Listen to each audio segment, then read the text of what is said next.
Hello, welcome to this quite different talk. I usually try to pick up talks that are not like covered by most of people, just because I think it's fun.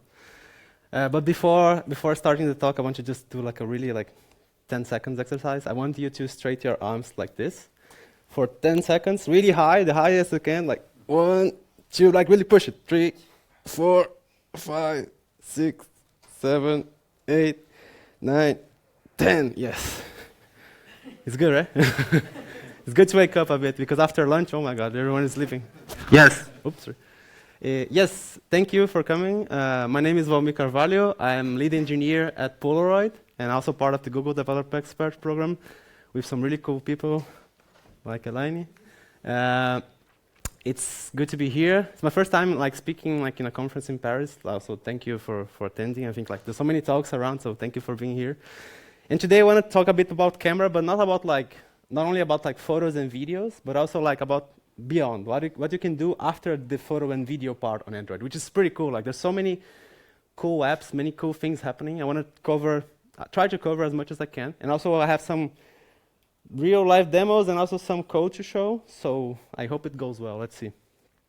If I'm speaking too fast, too low, let me know. Okay. First fact. People use cameras a lot, right? Who here only got a phone, you pick up a phone because of the camera? I am the one. I got the Pixel 8 because of that, that's what So that's true, people use cameras all the time. People love to use cameras. Some people only use WhatsApp and camera and that's it. Smartphone for people don't even call anymore. It's not sharing videos, sharing pictures. This shows how the cameras and the phones can really portray a really important, can be a really social and political and it's really part of a society as these days. We are always constantly using cameras through our phones. That's another fact. We have cameras offline cameras like this. Polaroid is a instant camera. You can make photos like this. But people are buying the 2 terabyte plan from Google Photos because it takes so many pictures these days. So that's also a fact. We're using phones like this, which I hate, going to a concert and watching the whole concert through the phone.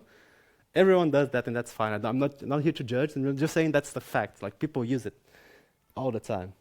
So this is just some examples of how we use phones these days. This is Instagram, a silly filter, but you see, it's so cool, a 3D old phone with my face on it. It's quite nice. This is also a new game that they released, a mix of Pokemon Go with Ingress with some sort of Beat Saber the Space Invaders World Defense. Everything here is on Google Play, so these filters, everything is on Google Play. And also, we also not only use for entertainment and gaming, but also use for navigation. It's cool to see, for example, if you want to find your bird scooter, you can just okay, I'm here. Where is the parking place? And just and that's really convenient, right? So this is just to show some examples of how people use it. And these days, it's so common that we barely see how cool it is. This is just a 3D model inside a filter, inside checking your camera, changing the bit rate quality. There's so many things happening, but we just play and it's fun. It's cool, right? It became a very social, very important, very social tool across time, for good and bad reasons. So I think for good reasons you see navigation stuff, entertainment, and any kind of good reasons for the camera. But also for bad ways. I'm just pinpointing 2 here. I don't know if you saw this on TikTok. People doing this kind of a live NPCs thing on TikTok, to make money. So faking some fake behavior to make some money, engagement. And also another usage that I don't like much is blurring filters that kind of masquerade your real impressions on your face, removes it's funny for some time, but also creates this kind of bad perception. Okay, I'm not beautiful enough. So my point is with these kind of apps is cameras and phones is a really powerful thing to have, but we as developers as well, we should be mindful on what we are just doing with cameras. If you want to do a scanner of things, make sure that it's privacy concerned.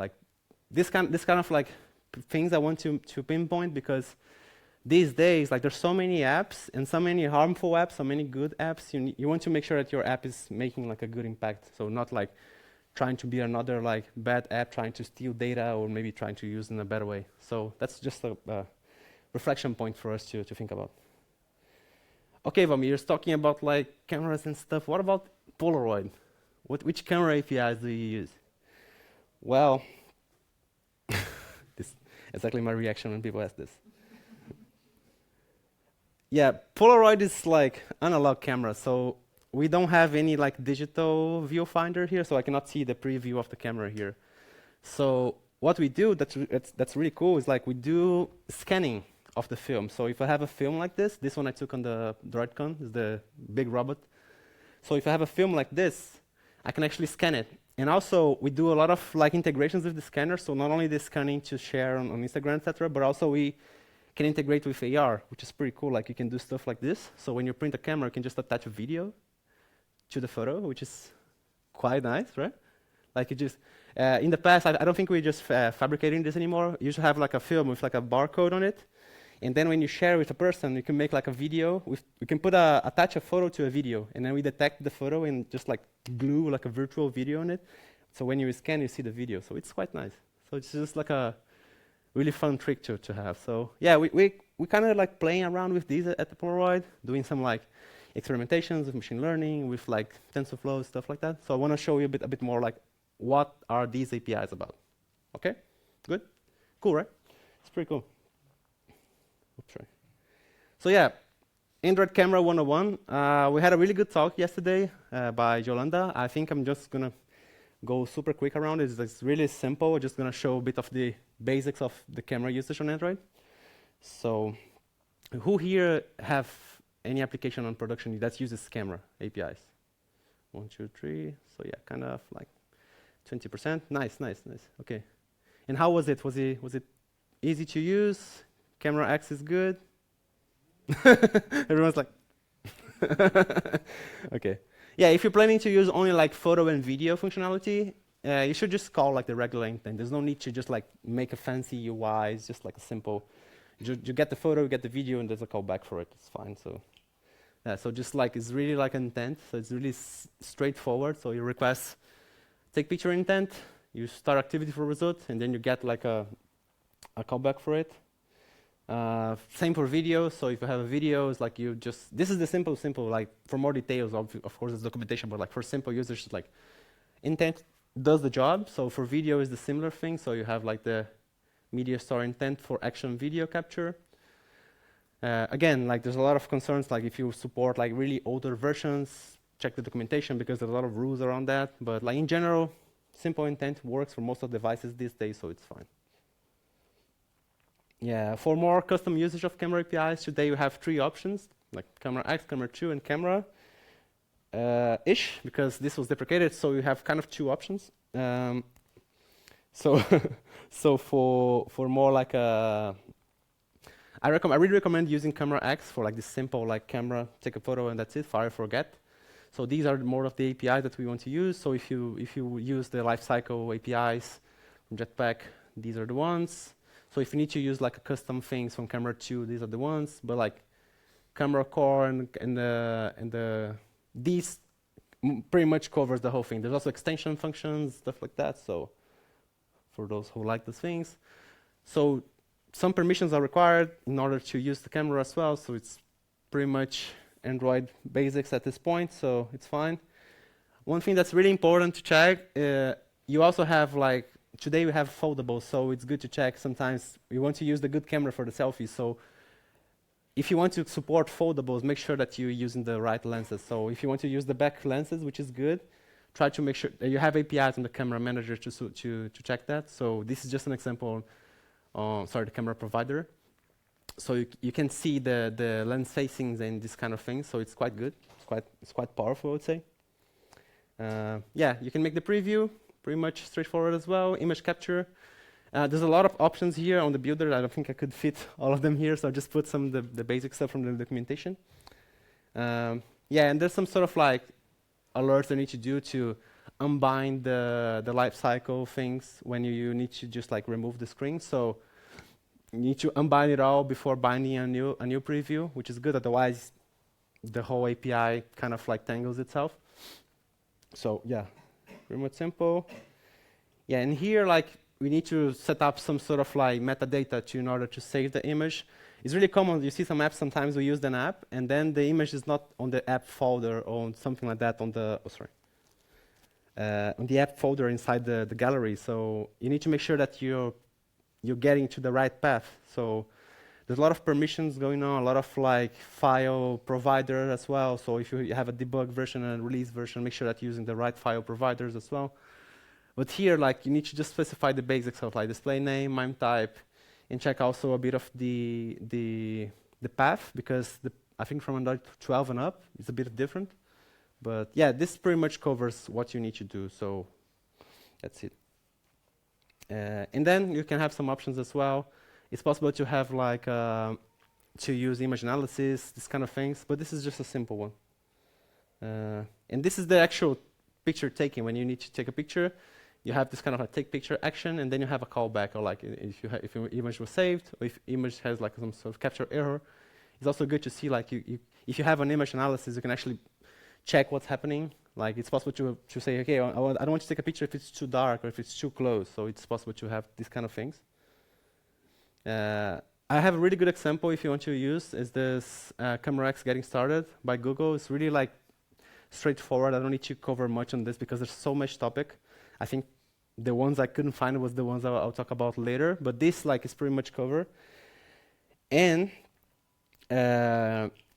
besides the whole photo part and video, you have this kind of like image analysis. You can use like two cameras at the same time now. You can use the front and face. Have you seen on Instagram you can use like both cameras at the same time? CameraX now supports that. You can use like these kind of features, so it's quite cool. There was a really good talk yesterday from Yolanda about this, about the whole like basic CameraX, Camera 2 usage with Compose. So it's a really like modern way of using camera. So she covers scan document, QR coding, this kind of things, because it's really like well packed already in Google in CameraX part, so it's quite good. So yeah, this is a good talk. It just was a tweet from a few, now it's a few months ago, but like a lot of new features coming. You see like this kind of like blur effect, this dual cameras, video support. So CameraX is getting really good, like because these things are really hard to make by yourself. Like it's really complicated to make like real-time filters like blur, like black and white. Like, so I think it's good to have these kind of things on the library, like this, like ready to use, I would say. Okay, everything good? Nice. Okay, so yeah, camera APIs are cool, but is that it? Like, it's only photo, video, and that's it? No. I want to show a bit more what else we can do with cameras on Android, which is the part I like the most, because cameras are just like photo, video. We are pretty much used to do that every day. I think everyone knows what's AR, right? Augmented reality, but I want to show a video by Google that summarizes a bit on the usage of it. I'm just going to put a bit of the audio just to... Yeah, this was the first video by Google on AR car, so showing a bit of the capabilities of the library.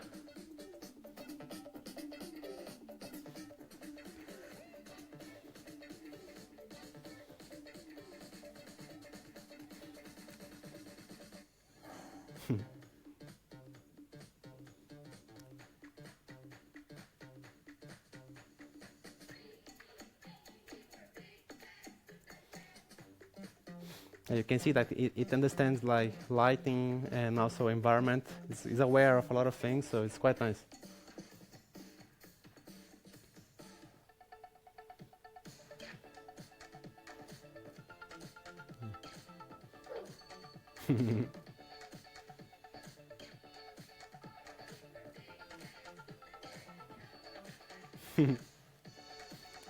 Really good.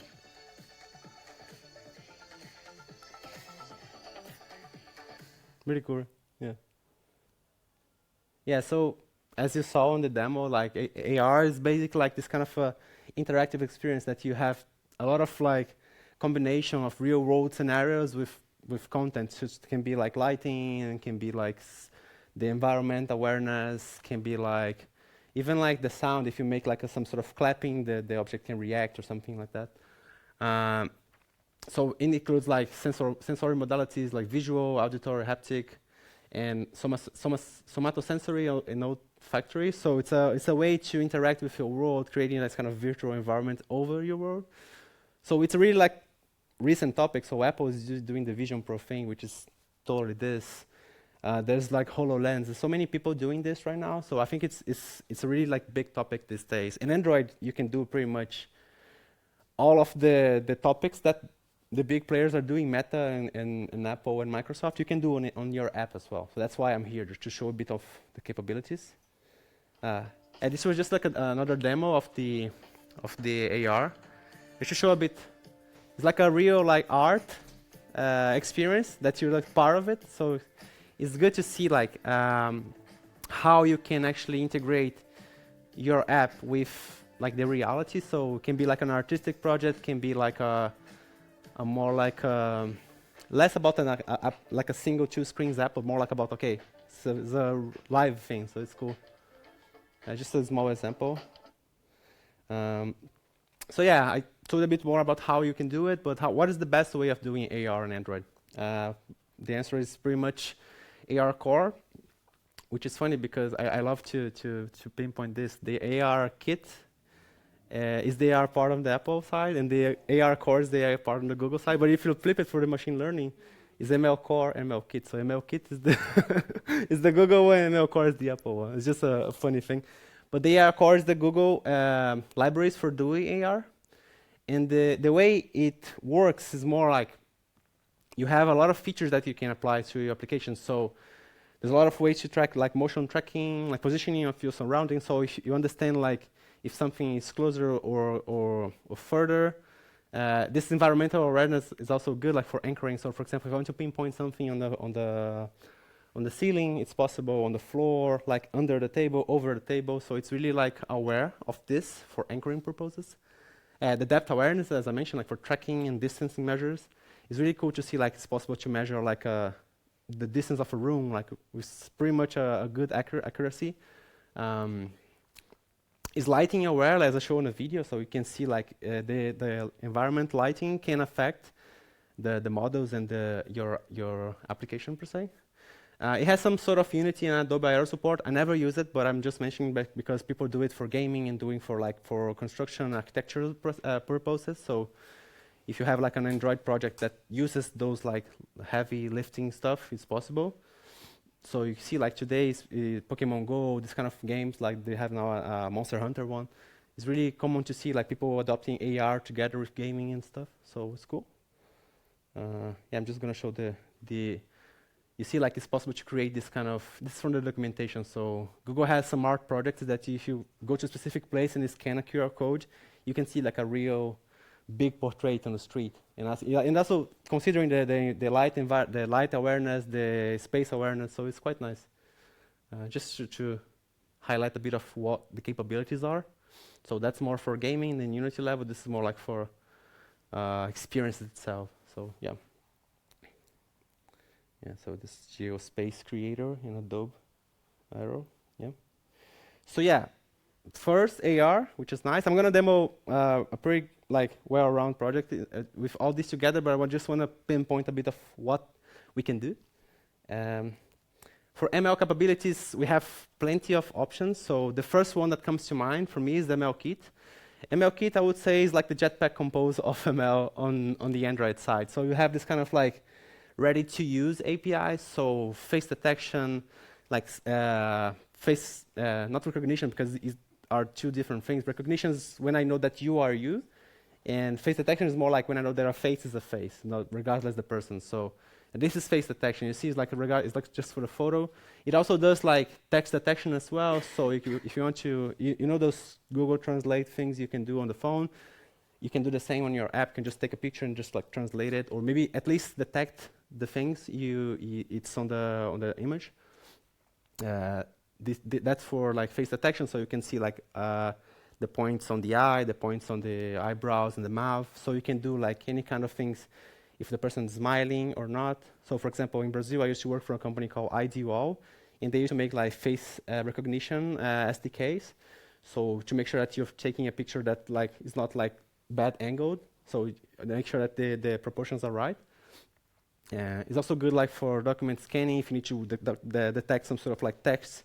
So for example, if I know that the document, like official Brazilian ID has like the name and the surname and like a specific code on this order, I can make sure that the document is a valid one. So these kind of things are possible with MLKit. So yeah, I just put here like easy to implement vision APIs, text, pose, and face detections. So image labeling, barcode scanning. It's also possible, I mentioned a bit before the Yolanda's talk that about like CameraX on Compose. The QR code and the scan detections are now possible with better APIs. So you can use this, but not better per se, but it's a bad way to frame it, but like different options of usage. Yeah, the natural language identification is also cool because it's still like image computer vision per se, so you can actually point to a text and see, okay, if I find any specific text here, I can just consider this payload valid one. So yeah, it's a really good one to start for those who never used like machine learning in an app before. The MediaPipe is also a good one. Paul did a really good talk yesterday about it.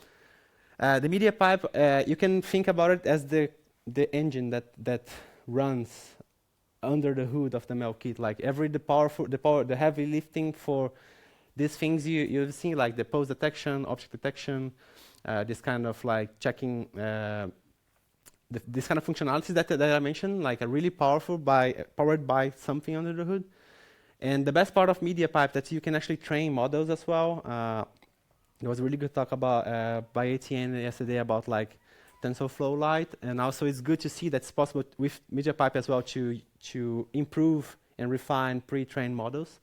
So this I would say that is more like if you want like a really this kind of quicker response actions on Android, so like low latency experience. If you want those kind of things, like you need to just like point to a flower and give me the color, or maybe point to like a plant with some sort of disease and see, okay, what's happening here. It's possible to have with those things, but it's just an option, right? You can use if you don't need like a super heavy usage of machine learning. The ML-Kit is pretty much covering what you need. And the TensorFlow Lite, I would say, is the big gun. For me, at least, like I've seen the usage of it, and like there's so many capabilities of TensorFlow Lite. Like it's really powerful to create and train deep learning ML models. So there's high-level APIs, integrations like Keras, which is like a big thing on machine learning as well. It's multi-platform. If you have a model that you're using on Android, you can use on iOS and also embedded and microcontroller support. So it's really common to see like people using this on farming, this kind of thing. So I've mentored some startups in Google for Startups Launchpad, and some people are using like TensorFlow to identify like some sort of like breaks and areas with satellite images. So if you have an app that like a native app, you can use the same. You can run actually the model locally instead of hitting the API many times and coming back. So it's really good like for slow internets and stuff. So it's good. It supports like almost any modern language that people use. So Java, Kotlin, Swift, Objective-C, C++, and Python. And the tooling is pretty cool. Like it kind of like inherit like a lot of the tools from the TensorFlow itself, which is the big one. The TensorFlow Lite, like you can actually get a lot of the benefits from the regular TensorFlow on the Lite version of it. And if you want to like build up, I'm going to show you a project here, but if you want to build up a model and put inside of your app, you can have models with less than 100 megabytes, sometimes even lower, depending on what you're training, what's the data payload for that. So you can have like really good models and you can put your app and have like more powerful app for that. Okay.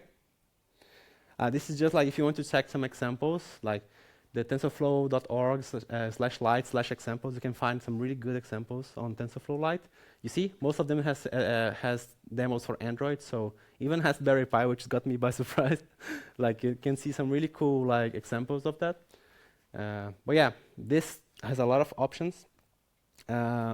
Also, The GitHub for machine learning engineers is the Kaggle, so you can find a lot of stuff on Kaggle as well. So even like, it is good here because you can find models by Facebook, by Google, by different like companies, Hugging Face. So this place is good because everyone is kind of contributing there. So you can find like really good models, compare different solutions. So it's really like a nice thing. So what about Gemini? Like everyone's talking about Gemini. What is the fuss about it? I was watching the talk by Lenny yesterday, and Gemini is still a really early thing. Like you have an app in Google Play and stuff, but like in terms of APIs, the first one that came to mind for me was this generative model one that you can find the docs on the Get Started for Android page. So if you need to generate like any kind of, I want to get some information from an image, for example, on this API, I can actually pass some payload, so I can pass some bitmap and compare those images, for example. So it's really like a powerful thing. So here I just pass like a input content, and then I can get the response as a text. So today the generative AI is more about like sending something and get an answer. Like ChatGPT is this way, Gemini is this way, the Microsoft one is also like that. So that's how it is today. Of course, it's going to be way more powerful in the future.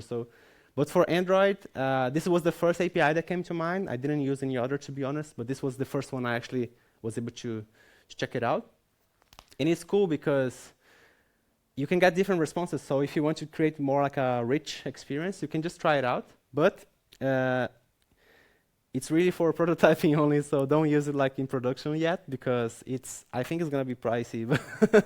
But if you want to try the app, the app is available on Google Play. So I wanted to pick up the image-related use cases. So in this case, like on the Google Play page, they have this kind of 3 scenarios where you can use the Gemini app on image purposes. So if you want to say, hey, what is this big church in front of me, and just take a picture and that's it. I can have this kind of same in my app. So if I use this API, I'm able to take a picture and say, hey, tell me about it. What is it?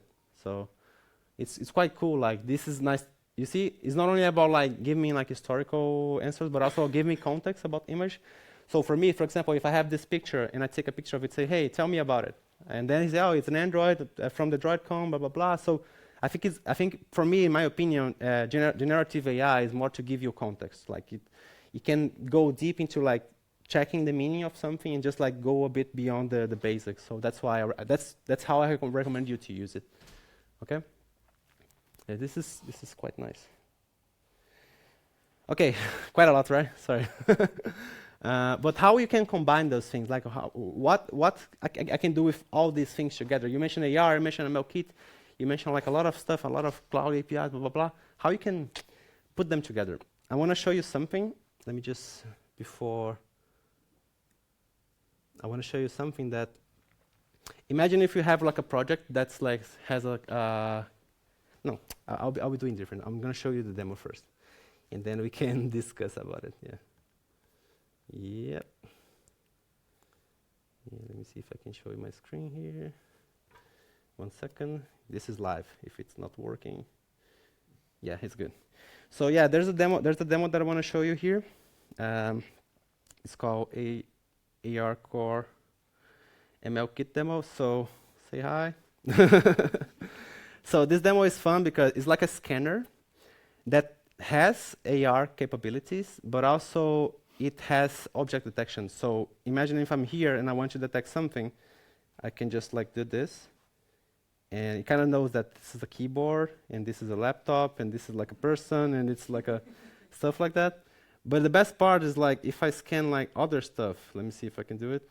You see there's some labels there, but if I come back here, the labels are still here. So it's like of AR aware. So this is just an example of how you can do like AR with machine learning object detection, with Cloud Vision API, and ML-Kit, the framework itself. So you see on the top, I'm using the Cloud ML. It's called Cloud Vision API. But if I turn it off, and I'm just clear here, yeah, I'm gonna do the same thing, but like without the Cloud ML. So let's see here.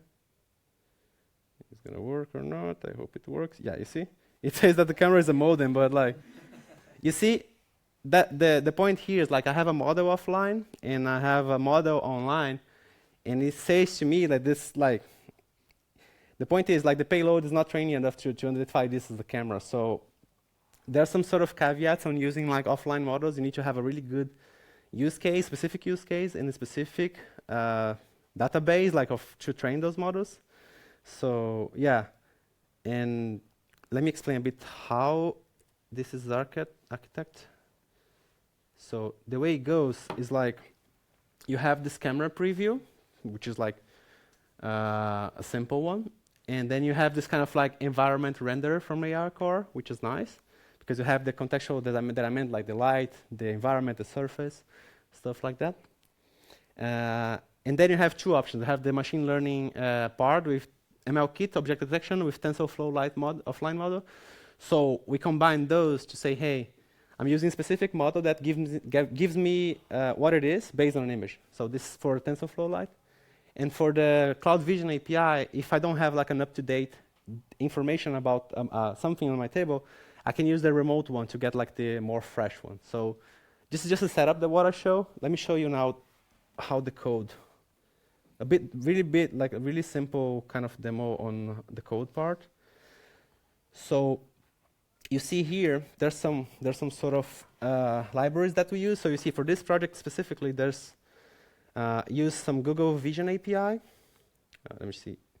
Can you see in the back? It's good? Okay. So it uses some Google Vision API.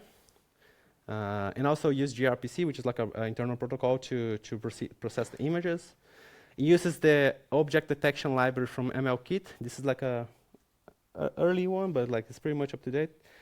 And it uses AR Core and the basic like material and Kotlin stuff. So yeah, this is like a simple thing, at least in terms of libraries.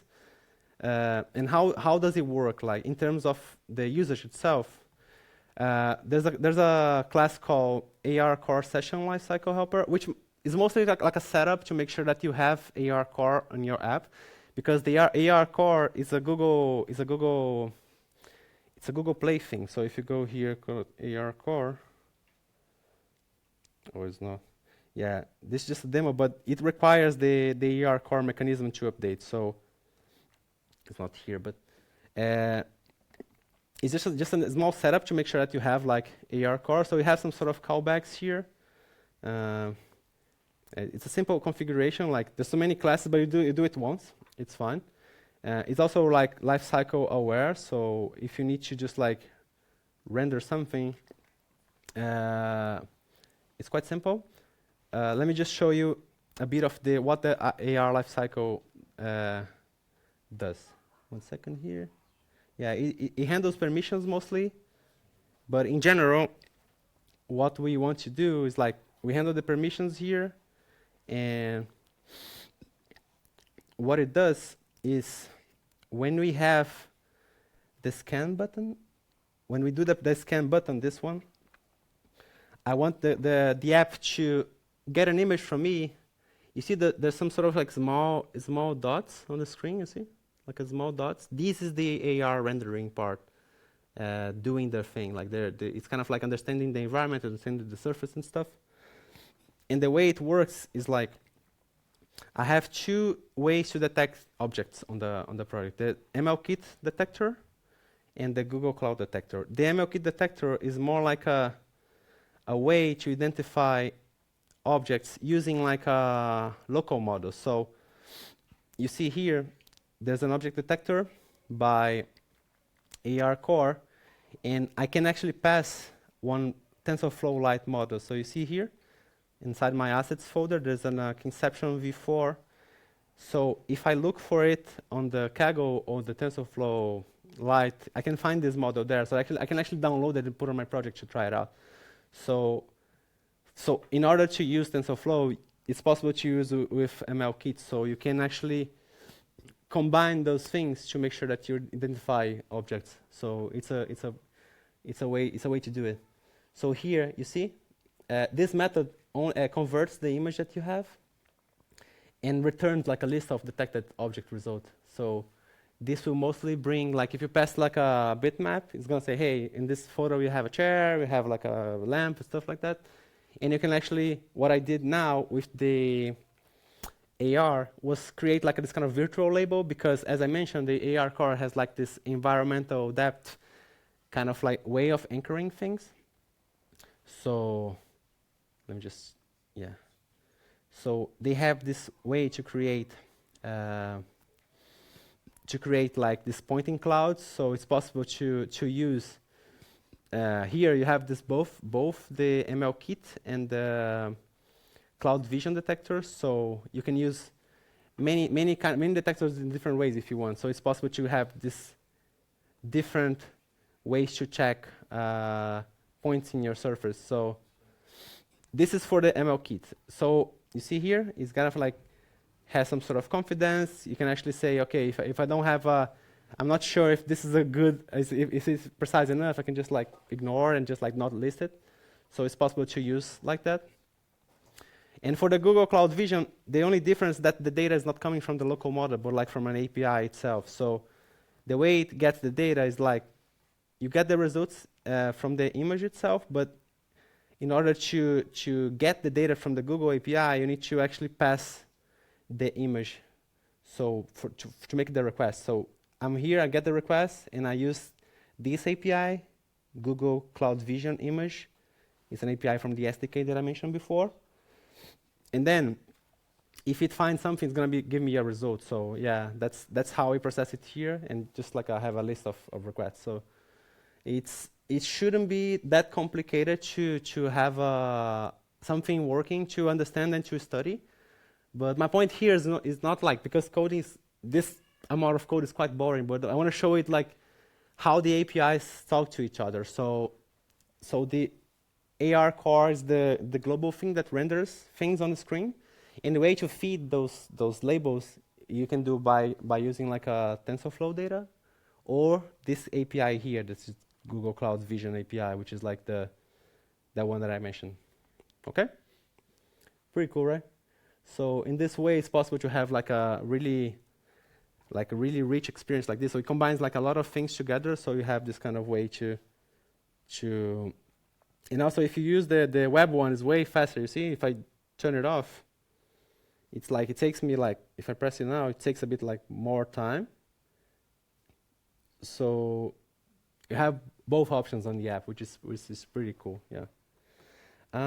Before jumping into the slides, I want to show you another demo, which is the AR thing that I shown.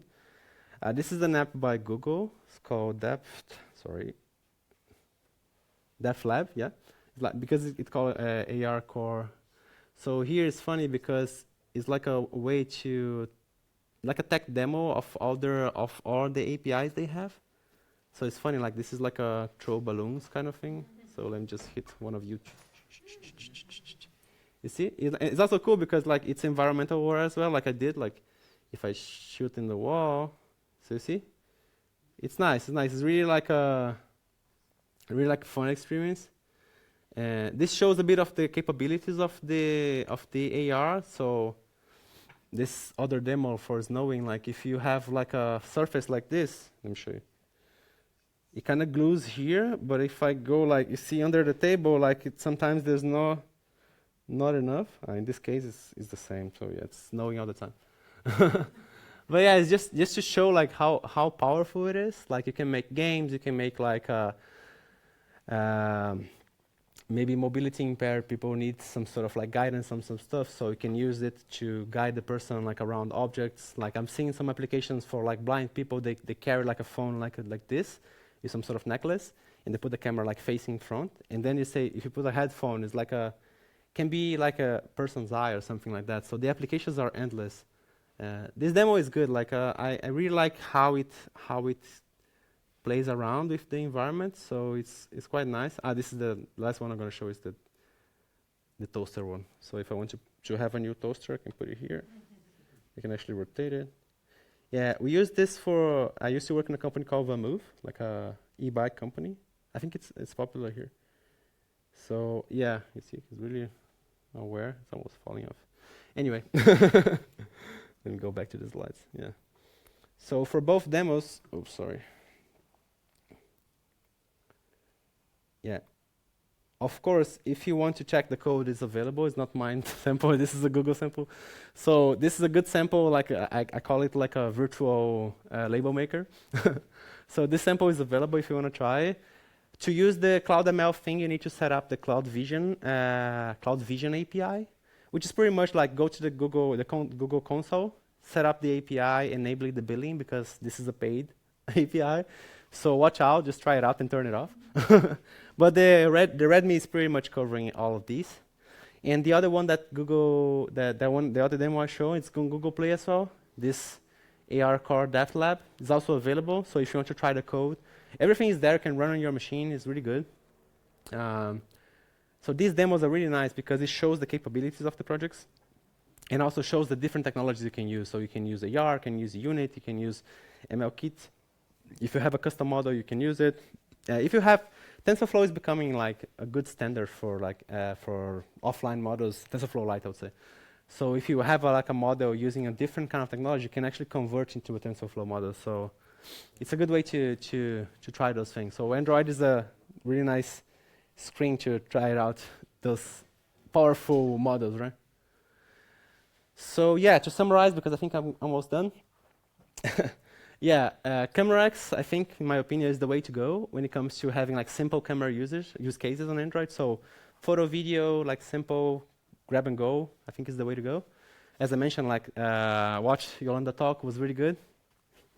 I like it. I watched it yesterday.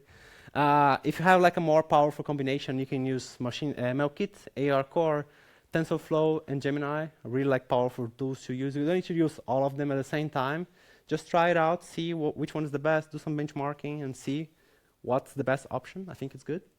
Cloud Vision APIs are really good to extend your projects, like capabilities. Like you can actually fetch larger, up-to-date models that are remote available. You can always use it. You can always make like an API as well to send a bitmap and come back with a result. It's possible. So if you have like a backend team that knows a bit of machine learning, you can totally host this in an API, like a Ktor, like a RESTful API, send a bitmap and come back. You don't need to rely all the time on Google SDKs for that. It's nice to have those, but if you want more like a tailor-made and customized experience, you can always bring this inside and make like a backend, like a Ktor server or something like that for those. Sometimes people like make really fast APIs. Yeah, you can use like camera APIs for AR and ML for any kind of purposes, like for games, for like health tools, for any kind of like tools to help people engage with your business, which is good. Yeah, and there's plenty of content available, like to learn and explore, like especially code labs. If you go for code labs, there's many like AR, ML-Kit code labs, also CameraX as well. So I think it's pretty much covered. And before leaving, I want to take a picture of you all, if you don't mind, just to say a goodbye. 1 second. I think it's gonna be fun. Oh shit. Yeah. Let me try. I don't think it's gonna work, but the light is too bright here, man. Oh my god. Okay, say cheese. Yeah. Yeah. I don't think it's gonna work, but let's try. And that's it. Thank you so much. Do